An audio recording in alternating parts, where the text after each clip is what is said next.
Hi Dylan, how are you doing today? I'm pretty good.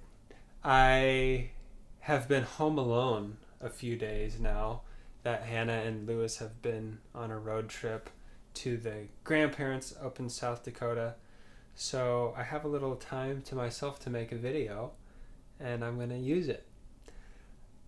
To start off, I want to respond to your video about the story from Harry Potter. It was the letter.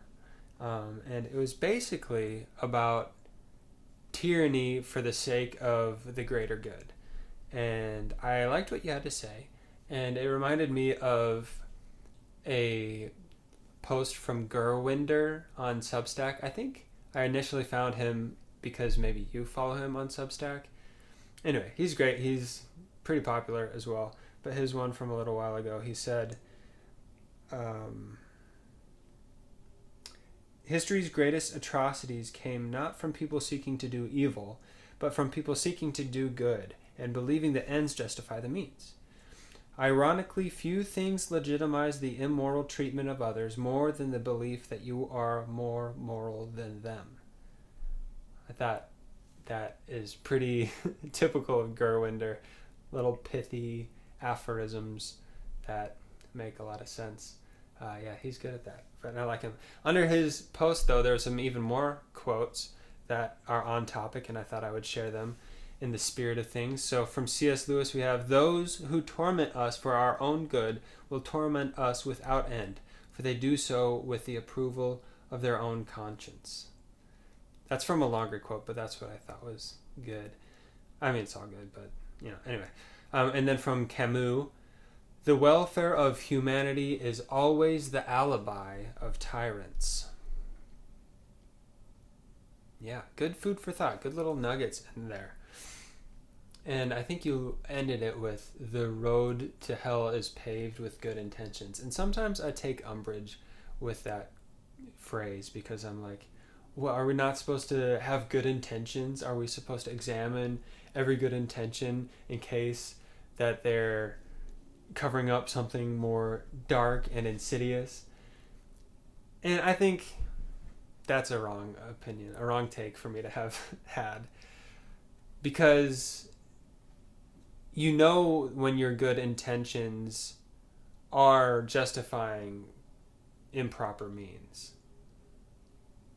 It's not the good intentions that are bad, but it's the road is paved by good intentions that justify evil. I think would be the less catchy way, but more accurate way of putting that phrase. It's not just good intentions, it's a certain kind of good intention. Anyway, I guess I wanted to make that clarification. Let's jump into what I have for you today. This is a song lyric. You said you wanted to see what I had, so here you go. This is one by John Mayer, who I like John Mayer. He's got some personal issues that aren't great, particularly how he has viewed and treated women. But this isn't about that. This is about anxiety. This is a song called "The Age of Worry." There she is. Say hello.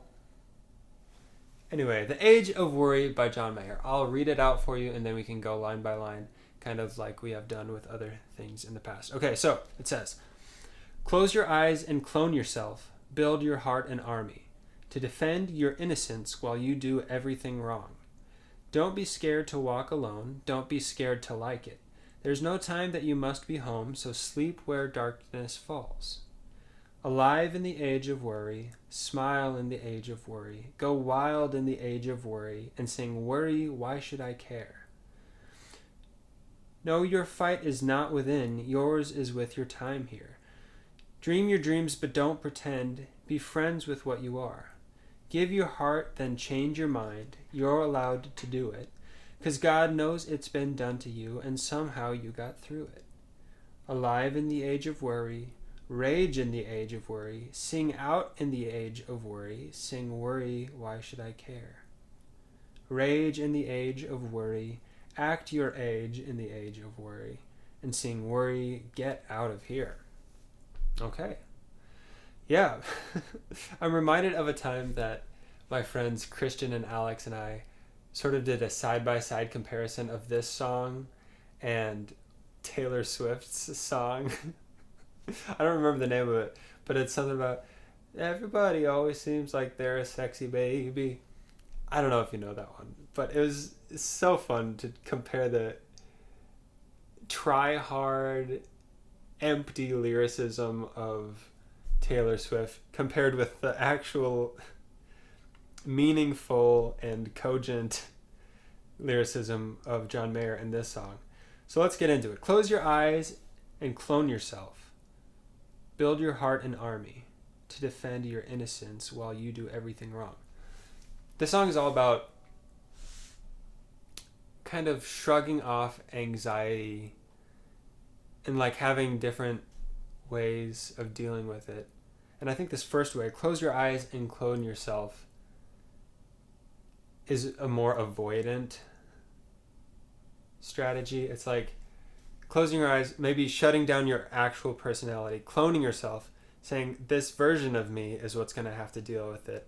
I can't actually let it get to me, whatever the anxiety is. Build your heart an army of these maybe different personalities, different approaches to life that's maybe not truly your authentic self. To defend your innocence while you do everything wrong. That might be a case of, hey, it's not my fault. I was just trying to fit in. Or, hey, it's not my fault. I was under a lot of pressure. There's ways of defending your innocence. That's one interpretation. I think another interpretation is just protecting yourself. Not like justifying, like, hey, I'm innocent, I didn't do that, but it's more like building yourself an army so you can protect yourself from the crushing weight of this world and its expectations and the culture and the norms therein. And doing that by closing your eyes, cloning yourself, and making an army out of those clones. It's really evocative language and really relatable, I think, to those of us that have had to try to deal with anxiety, which I believe you can probably relate to. The next one is, don't be scared to walk alone. Don't be scared to like it. There's no time that you must be home, so sleep where your darkness falls. I think this is a more encouraging, it's an encouragement to live life as it comes, right? It's going to be stressful, so you better be prepared for it and not let it wreck you. So that's like, yeah, don't be scared to walk alone. Don't be scared to like it. Like, go for the stressful things. Find joy and fulfillment in the challenge and even in the failure. There's so much discussion about how to turn your failure into successes. The obstacle is the way, right? So don't be scared to walk alone. Don't be scared to like it. There's no time that you must be home, right? The pressure's off. You don't have an expectation of being successful, being a millionaire by the time you're 30, that type of thing. There's no time that you must be home. I feel like that's what that's getting at. So sleep where your darkness falls. Just accept the challenges that come to you, I think, rather than stressing about them and worrying about them, especially worrying about the darkness that might be falling. I think there's a lot to be said about not worrying about things in the future, because then you're experiencing the suffering of worrying, and then you experience the suffering of actually suffering, and then you experience the suffering of reflecting and ruminating on that suffering. So if you can limit that to just like actually suffering when you're suffering, you don't have to experience this threefold suffer. In the first fold, if I keep taking this analogy, is the worrying about it, the like stressing about like, oh, it's getting dark. Just like, no, it's dark and we're going to deal with it. We're going to sleep because it's dark and we have to sleep. We're not going to worry. Anyway, there's a lot of nuance to that, right? Don't be stupid about it. Don't like go sleep in the middle of the woods with no preparation or safety defense. Be prepared, not stressed, is probably the moral of that one. And yeah, moving on. Alive in the age of worry, smile in the age of worry, go wild in the age of worry, and sing worry, why should I care? This one really doubles down on this idea of the age of worry. So now it's time to consider what that might mean. The age of worry. In preparing for this, I looked up a couple, or at least what I could find about what John Mayer has said about these lyrics. And he's talked about that it is about anxiety and this current age we're in, where previously all of our threats were external, right? Oh, there's wolves, then we kind of take care of the woods. Oh, there's no food, then we farm, and this like tracking of human history and our ability to overcome these challenges. And at this point, we're pretty much set. There's no real external threats to us. We're at the top of the food chain by a significant margin. And so then we don't need to focus so much on external threats. And so our attention turns inwards and we see, hey, there's wolves in here too, right? There's all these phobias and fears and wounds and things that we're dealing with. And so that's what I think he's getting at with the age of worry, where we're all turning inward and we're all in therapy and we're all living this very radically different life than people were living even 100 years ago. Because I think just social media has exacerbated that problem with really pointing, like the comparison that we were talking about before, with the dragon and the dog. There's so much comparison out there, which is another like external but also internally focused thing. Like, I can't compare to that, whatever that is. That's another form of anxiety that we have in this age of worry. Alive in the age of worry, what does that mean? The idea that sometimes this age of worry can cause us to feel dead. Like, how often do people say, oh, I'm dead, hyperbolically, but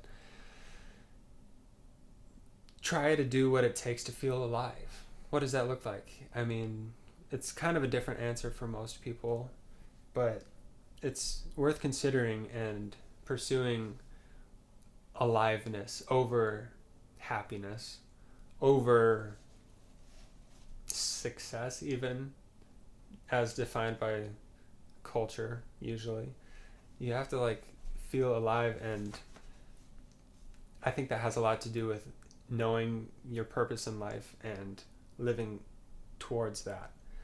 Smile in the age of worry. I think this is a good message. I think it's pretty clinically proven that even if you don't feel like it and you smile anyway, that gets the ball rolling. That turns things around just a little bit, and you can start to change your attitude. So just smile. Take that first step of smiling when things are going wrong, and you might be able to solve your problem, find a solution, get a little more relaxed perspective about things, and that could be good. Go wild in the age of worry. Go wild in the age of worry. I don't know what that one means. Is that just let loose? Don't let your fears about consequences hold you back? I don't know. And sing worry, why should I care? Yeah, worrying doesn't help. There's that verse about worrying not adding a single minute or an hour to your life. So yeah, why should I care? Why am I worrying? It's not helping. Moving on. No, your fight is not within. Yours is with your time here. Dream your dreams, but don't pretend. Be friends with what you are. Your fight is not within. Yours is with your time here. So I feel like that's kind of antithetical to what came before, or at least the explanation of what I was saying before with the age of worry. Your fight is not within. or maybe at least it's saying the temptation of our current culture is to look within ourselves and find those issues, but the truth is we shouldn't. Maybe this is saying that the truth is that our fight actually isn't with those things, it's with our time. Maybe that means our limited amount of time. Maybe that means our time here is the emphasis here, just like on earth. Our fight is with our time here. Maybe it's our fight is trying to manage our time well, trying to fight the distractions that eat up our time. Dream your dreams, but don't pretend. I think that's pretty good advice. Don't give up on your dreams, but be realistic about it. Don't just pretend that you're going to become a famous superstar even without trying. No, if that's what you want, I would say maybe try to do something else. But you're going to have to be realistic about that and set some goals and put yourself in a place where you can actually have that opportunity. That takes a lot of hard work. And probably at the expense of all else. Being some sort of superstar. I don't know. There's a lot of dreams. And that's just one that came to mind. But yeah, dream your dreams. I think it's good to have a dream. Maybe that's a different interpretation, goal and like life purpose that you are pretty clear on. Dream your dreams and don't pretend. Yeah, just be realistic about it and take the steps that you need. Be friends with what you are.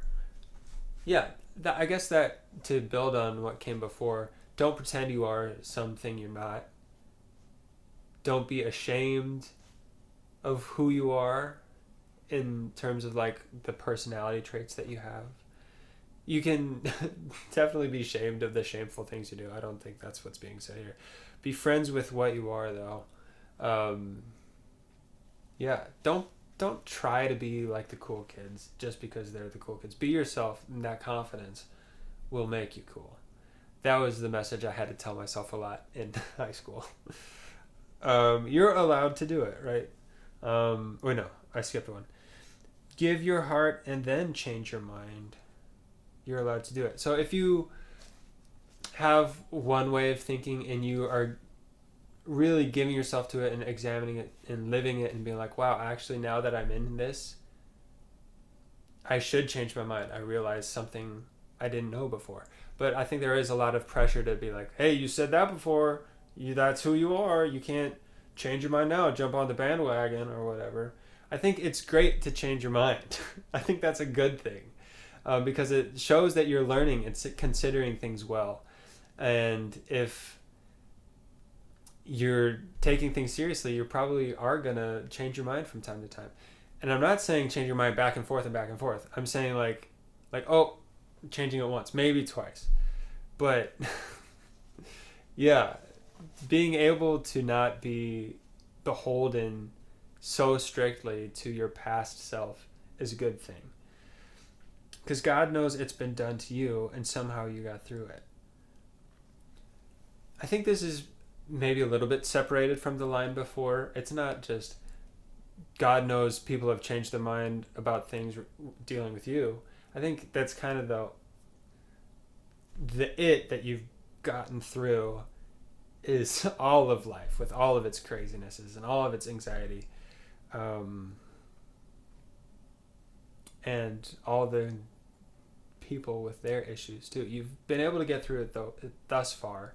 There's evidence that you can do hard things and push through. So look back on that and give yourself some grace and some encouragement because of it. It goes back to alive in the age of worry, rage in the age of worry. That's an interesting thing. It seems to be an exhortation to rage. I don't think that's like going to a rager, but rage in the age of worry. Get mad that this age is so bent towards causing us anxiety. Is that what it's saying? Could be. Sing out in the age of worry. I think that's more of an encouragement to be yourself. Let your voice be heard if you feel like you have something to say and you're holding it back, that's not a good thing, according to this. Or according to me, I would say that too. Saying worry, why should I care? Again, the anxieties you have about being yourself are worries that probably aren't worth it. They're not helpful and they're probably lies. Rage in the age of worry. Act your age in the age of worry.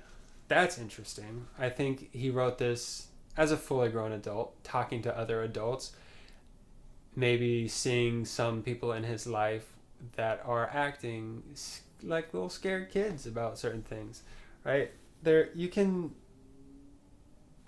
own up and like face the hard things in life. I think that's one of the markers of maturity, is not just shying away from challenges, not just having the same fears that you had as a kid, but having learned to face them and learned to trust yourself to be able to get through them, and trust not only yourself but your support structure, God to support you, all these things. You learn that your fears are not as big in the grand scheme of things, and that is a sign of maturity. So act your age in the age of worry, and seeing worry, get out of here. Yeah, I think that's the end of it, and that about does it for my analysis. I'm trying to think of any final thoughts for the age of worry.